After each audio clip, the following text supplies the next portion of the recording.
Dios les bendiga, amados hermanos, en esta hermosa noche. Le damos la bienvenida a todos y cada uno de los hermanos que nos siguen a través de este medio en esta noche que el Señor nos ha regalado. Estamos muy contentos, agradecidos de parte del Señor, y aprovechamos para desearles a todos y cada uno de los que nos oyen por este medio una feliz Navidad. Esperamos que la paz de Cristo reine en cada hogar, en cada vida, en cada corazón, y que la gracia del Señor sea con cada uno de ustedes. En esta noche, amados hermanos, nos disponemos a dar el último estudio bíblico correspondiente a este año, el cual tiene por tema una esperanza bienaventurada. Tenemos la base bíblica en Tito 2, del 11 al 15, y 3, del 3 al 7. Los objetivos en esta noche es comprender que la salvación de la humanidad es iniciativa de Dios, valorar la redención como un acto soberano de Dios, aceptar el compromiso que implica recibir el amor de Dios revelado en su Hijo. El pensamiento central: Dios entregó a su Hijo amado para revelar al mundo su inmenso amor. El texto para meditar se encuentra en Gálatas 4:4, el cual declara: pero cuanto vino el cumplimiento del tiempo, Dios envió a su Hijo, nacido de mujer y nacido bajo la ley. Y en esta hora, amados, vamos a hacer una oración al Señor para pedirle que Él nos guíe, nos dirija a través del estudio correspondiente a este día, bajo el tema Una esperanza bienaventurada. Padre, mi alma te adora, mi alma te bendice. Rey Jesús, te doy gracias, amado Señor, por esta noche. Bendice tu iglesia, tu pueblo, Señor, cada hermano, cada vida, que a través de este medio, Señor Jesucristo, puede recibir esta palabra y puede, Señor, ser instruido en ella. Padre Celestial, permite que tu palabra sea para la edificación de tu iglesia, de tu cuerpo, Señor, de los tuyos. Padre bueno, te lo pedimos todo en el nombre glorioso de tu Hijo amado Jesús. Amén y amén. Bien, amados hermanos, en esta noche vamos a desarrollar la clase para el día de hoy. Y como dijimos, el tema es una esperanza bienaventurada. El Evangelio pudo haber llegado a Creta, que es la región la cual está escribiendo en esta ocasión el apóstol Pablo, que le escribe a Tito. Probablemente llegó por intermedio de los que estuvieron presentes el día de Pentecostés. Pero había habitantes de esa región en Jerusalén también. Creta era una comunidad con muy mala fama, a la cual fue asignado Tito para continuar la organización y consolidación de la iglesia. Al igual que en la carta a Timoteo, las declaraciones vertidas en esta carta se generan por causa de las tendencias de los judaizantes que deseaban restar importancia a las doctrinas del cristianismo, por considerarlas como ingenio del apóstol Pablo y no como él afirma revelación del Señor. Para contrarrestar estas herejías que proliferaban en aquellos días, el apóstol Pablo le había consignado a Tito la proclamación de la verdad. Le dice: pero tú habla lo que está de acuerdo con la sana doctrina. Tito 2:1. Con esta afirmación, el apóstol Pablo deja claro su convicción sobre la revelación del amor de Dios a través de Jesucristo. Esto implica un compromiso ministerial que debería asumir con toda convicción en defensa de la verdad.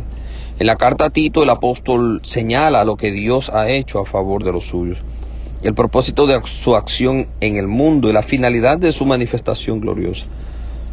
Lo fundamental de las demandas establecidas por el Evangelio reside en el inestimable valor del amor de Dios manifestado en carne, lo que denomina el escritor como la gracia, el don inmerecido de Dios para sus criaturas. Por tal razón, es propicio que pasemos con la mejor disposición al estudio en esta noche y veamos qué es esto que el Señor nos ha revelado para edificación de la iglesia con plena vigencia en la actualidad.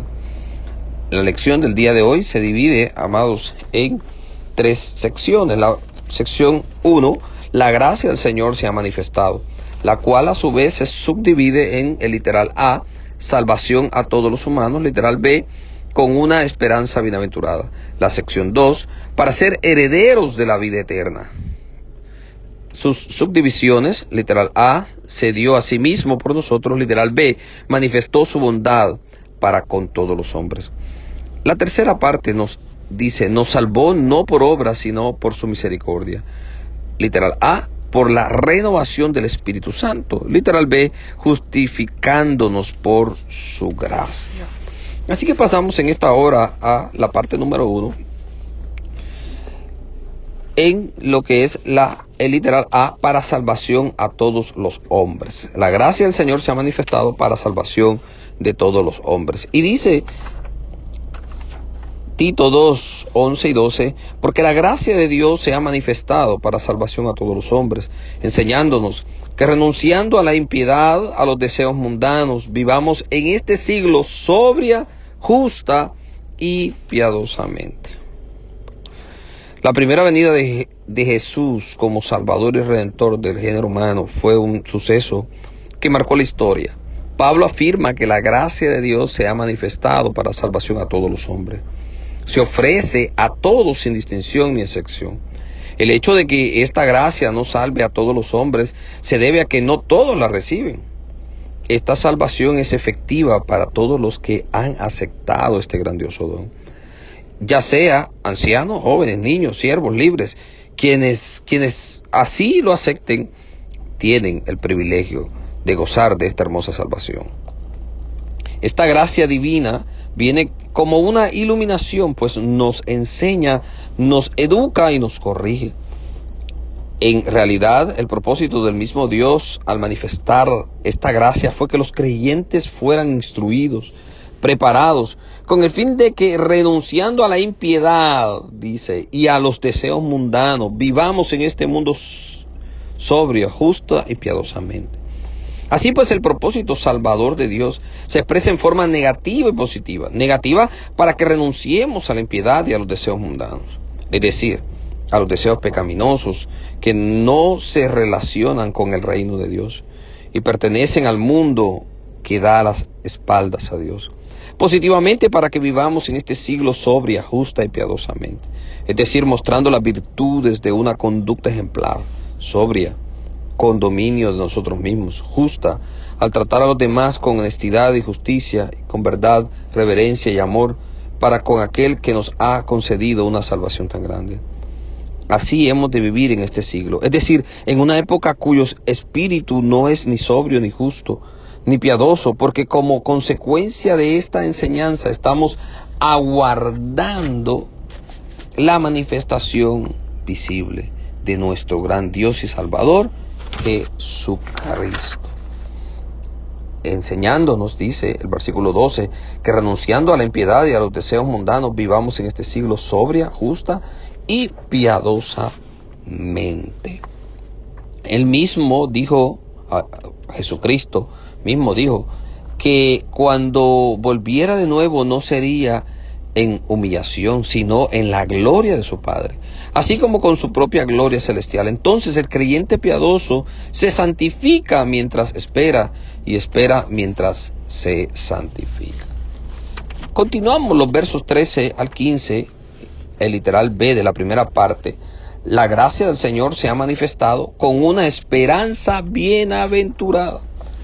Y leemos los versículos. Aguardando la esperanza bienaventurada de la manifestación gloriosa de nuestro gran Dios y Salvador, Jesucristo, quien se dio a sí mismo por nosotros para redimirnos de toda iniquidad y purificar para sí un pueblo propio, celoso de buenas obras.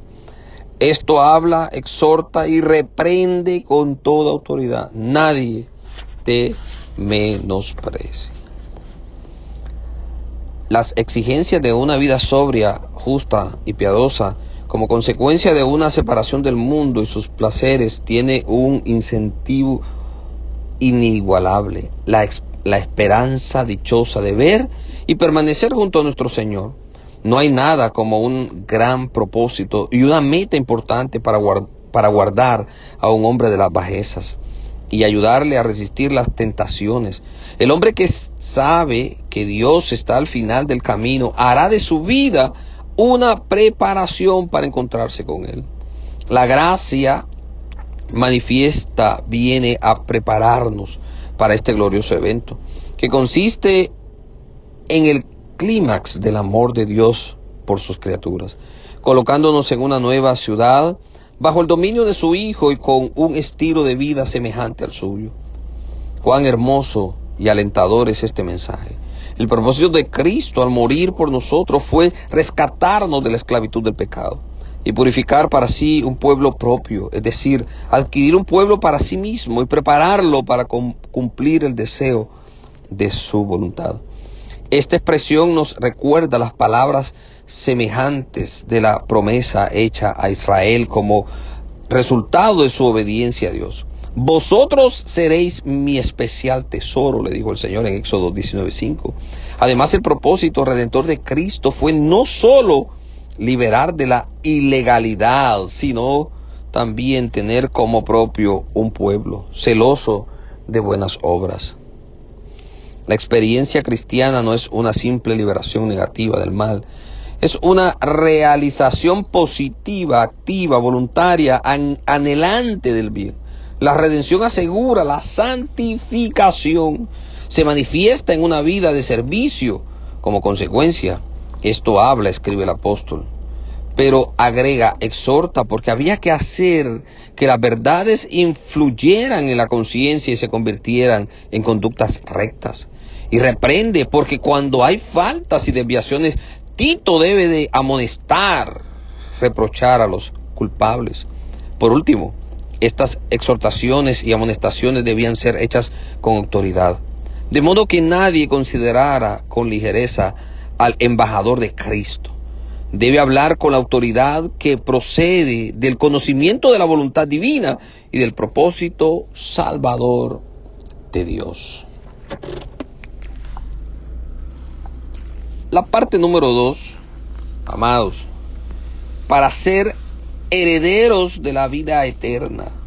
Literal A, para ser herederos de la vida eterna, se dio a sí mismo por nosotros. Los versos 14 y 15 nuevamente los leemos para considerar esta sección. Quien se dio a sí mismo por nosotros para redimirnos de toda iniquidad y purificar para sí un pueblo propio, celoso de buenas obras. Esto habla, exhorta y reprende con toda autoridad. Nadie te menosprecie. El hecho de que el mismo Señor haya optado por venir a entregarse como ofrenda en propiciación por los pecados del mundo es la acción divina más elocuente de la historia.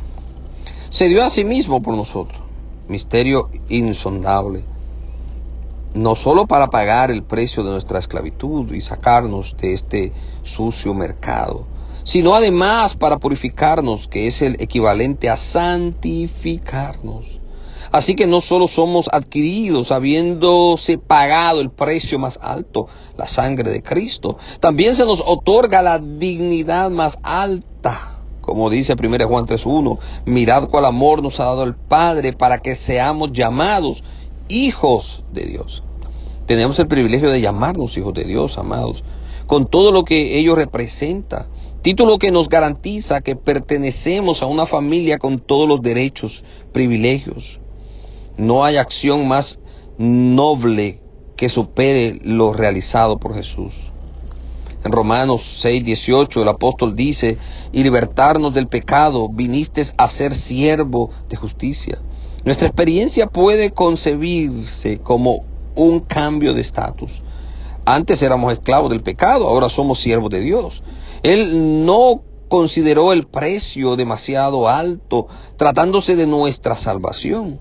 El que no escatimó, dice la palabra, ni a su propio Hijo, sino que lo entregó por todos nosotros, ¿cómo no nos dará también con él todas las cosas? Romanos 8:32. El apóstol Pedro nos recuerda, sabiendo que fuisteis rescatados de vuestra vana manera de vivir, la cual recibisteis de vuestros padres, no con cosa corruptible como oro o plata, sino con la sangre preciosa de Cristo, como de un cordero sin mancha y sin contaminación.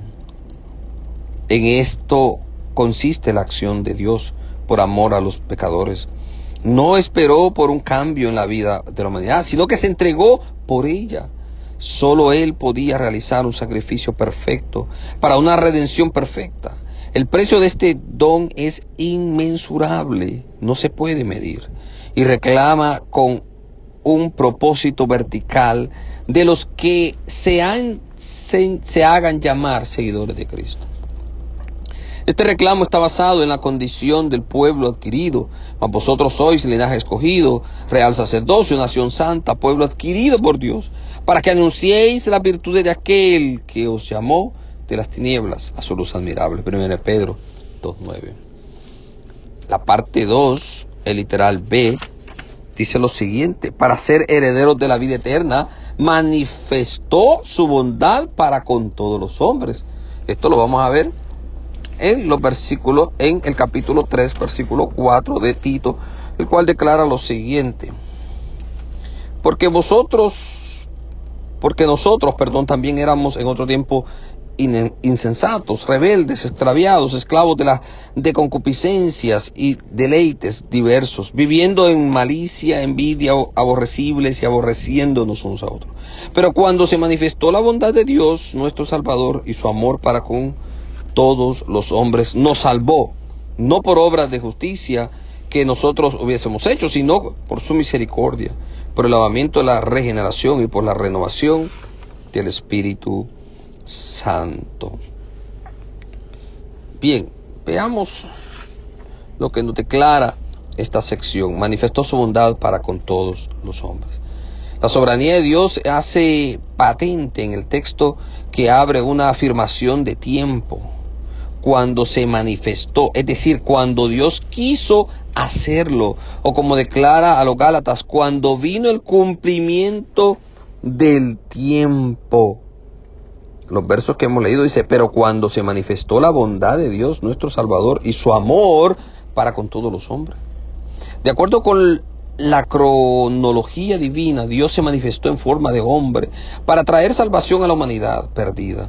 Dios asume una actitud de filantropía al encarnarse, ofreciéndose a sí mismo para ocupar su lugar como reo de condenación y saldar la deuda de todos nosotros.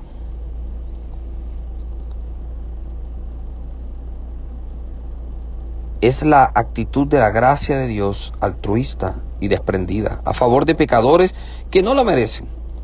Las buenas nuevas del amor de Dios se manifestaron en Cristo, en su persona, en su obra, sus enseñanzas y sobre todo en su muerte y resurrección. Una característica primordial de este plan de redención es que abraza a toda la humanidad. Este es el principio de las misiones, aquí revelado en la afirmación para con los hombres, porque el autor de nuestra salvación es a su vez el creador del universo. De manera que su pasión es doble. Nos hizo y nos quiere redimir de la cautividad del pecado. Si observamos el versículo 3 del capítulo 3 de Tito, podremos deducir cómo éramos y de dónde fuimos sacados. Porque nosotros también éramos en otro tiempo, dice el apóstol Pablo, éramos insensatos, rebeldes, extraviados, esclavos de las concupiscencias, deleites diversos, viviendo en malicia y envidia, aborrecibles y aborreciéndonos unos a otros. La virtud de esta acción divina consiste en que tiene como base el amor, que es no solo cualitativo, sino además cuantitativo, por su carácter inclusivo, de acuerdo con Juan 3:16, que de tal manera amó Dios al mundo. Y usted conoce del verso, no una clase en particular, no un género en particular, no una etnia en particular. Dice que Dios amó a toda la humanidad. La parte número 3, amados hermanos, nos salvó no por obras, sino por misericordia. El literal A, por la renovación del Espíritu. Literal A, por la renovación del Espíritu.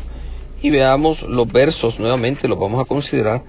Pero cuando se manifestó la bondad de Dios nuestro Salvador y su amor para con los hombres, nos salvó, no por obras de justicia que nosotros hubiésemos hecho, sino por su misericordia y por el lavamiento de la regeneración y por la renovación del Espíritu, el cual derramó en nosotros abundantemente por Jesucristo nuestro Salvador.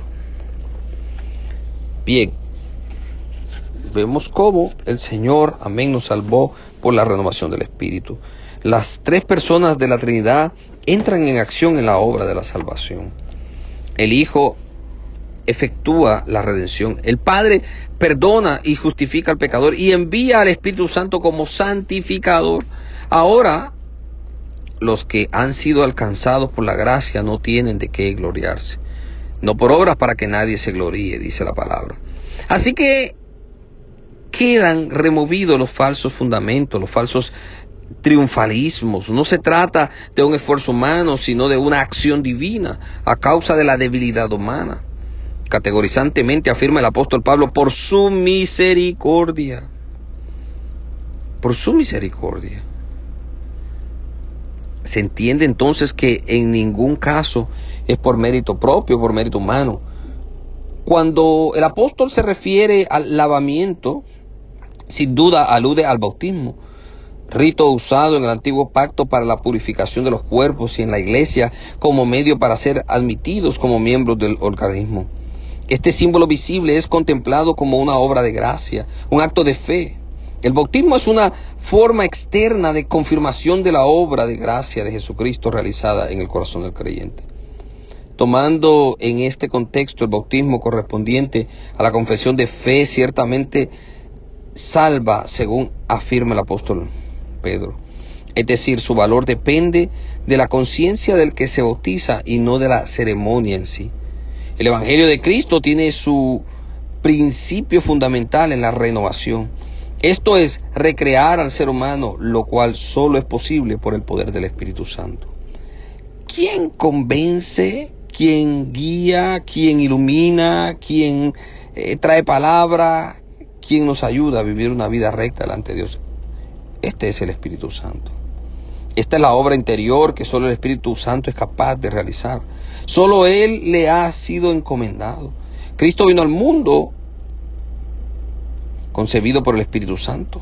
Los creyentes somos regenerados por el mismo Espíritu Santo, nacidos por el mismo Espíritu Santo, nacidos por la palabra de verdad, dice Santiago 1:18, para vivir una vida guiada por el Espíritu, semejante a la que vivió Jesús, semejante a la que vivieron los apóstoles, haciendo siempre la voluntad del Padre eterno. Y la última sección de la parte 3, justificados por su gracia. El versículo 7 del capítulo 3 dice, para que justificados por su gracia viniésemos a ser herederos conforme a la esperanza de la vida eterna. Siendo enemigos, Él nos ha reconciliado, nos ha puesto en paz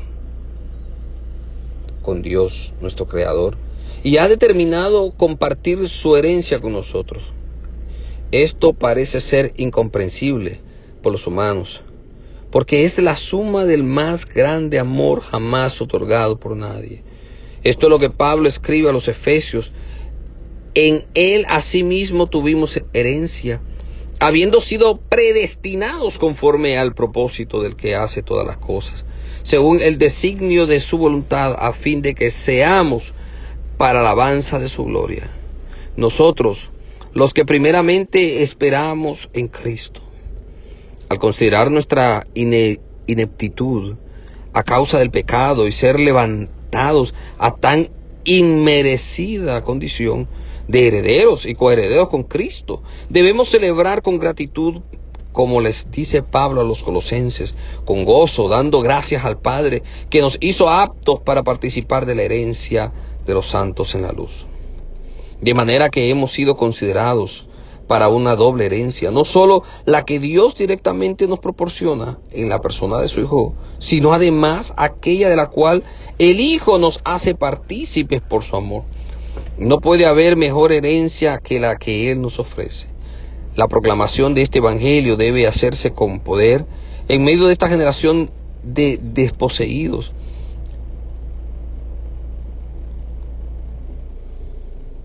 El precio más alto fue pagado en la muerte de Cristo. Él tomó nuestro lugar, a fin de que el proceso quedara legalmente satisfecho.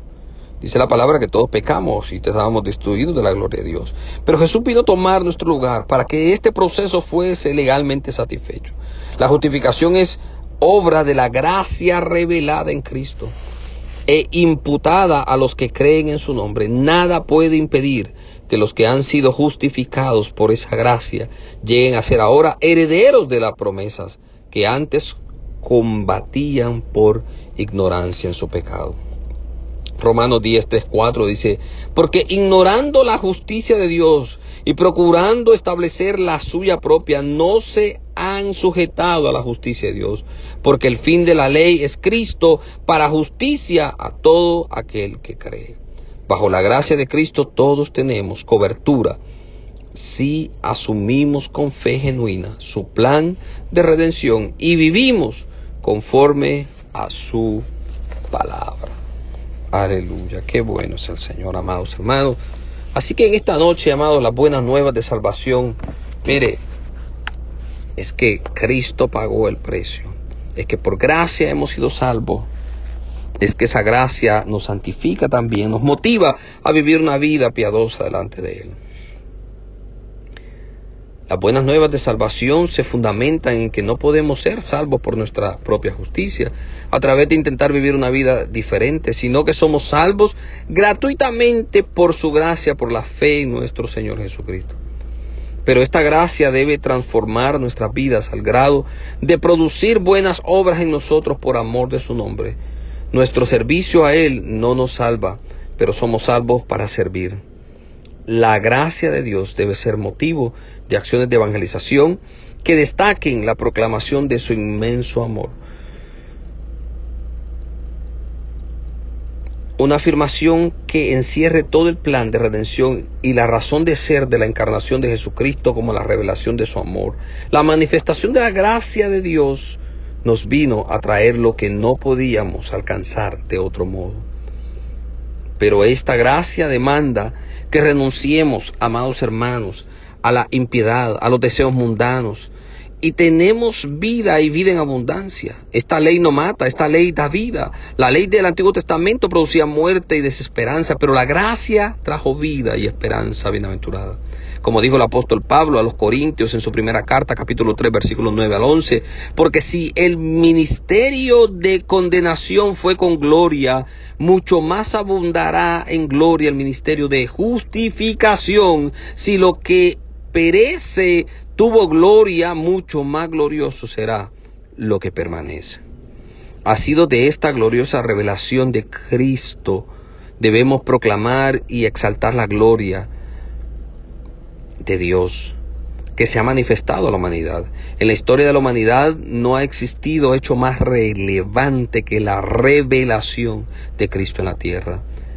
Y no habrá mayor acontecimiento futuro que su segunda venida con poder y con gloria. Aleluya.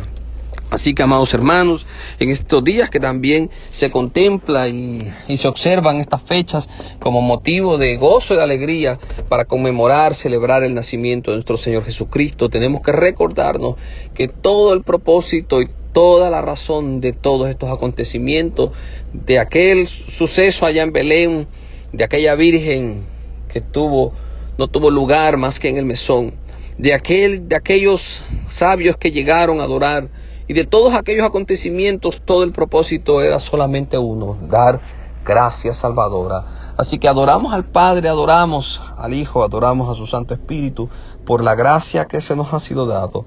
Así que, amados hermanos, en esta noche no me resta más que agradecerles por su atención, agradecerles a todos aquellos que nos han seguido a través de este año 2020, que tuvimos por motivo de la pandemia del COVID-19, tener que estar transmitiendo a través de este medio lo que fue nuestra escuela bíblica, tanto de adultos como de jóvenes.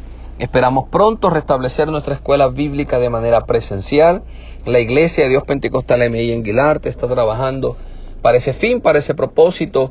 Así que, amados hermanos, sigamos orando, sigamos creyéndole al Señor que Dios seguirá obrando y haciendo cosas grandes sobre nuestras vidas y sobre la vida de cada uno de aquellos que están alrededor nuestro.